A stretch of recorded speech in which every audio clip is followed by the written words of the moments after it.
patnubay at gabay ng magulang ang kailangan. Maaaring may masiselang tema, lengguwahe, karahasan, sexual, horror o droga na hindi angkop sa mga bata. Abalang-abala nga ang dalawang grupo sa pagtugis dito kay Mr. Chan sapagkat ito ang kanilang pag-asa upang makarating sila sa pinaroroonan nga nito ni alias Tigre nang sa gayon ay mahuli nila ito ayon sa isang napakahalagang misyon ng kanilang grupo.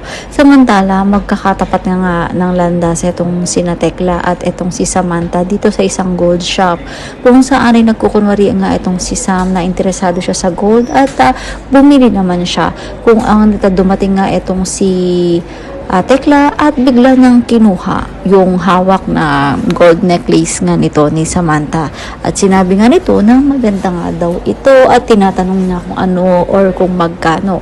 Sinabi naman ni Sam sa kanya na naka-reserve na nga daw ang necklace na ito, ngunit hindi nagustuhan ni Tekla ang sagot nga ni Samantha kung kaya medyo ready siya upang makipag-away dito. Sinabi nga niya na malaking babae lamang daw itong si Samantha o itong katapat niya, pero hindi siya kayang pabagsakin ito at kayang-kaya nga daw niya labanan itong si Samantha kung gusto niya.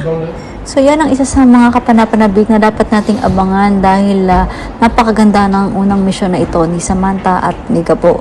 Yun ang dapat nating abangan dito nga lang sa CCM Sigabo.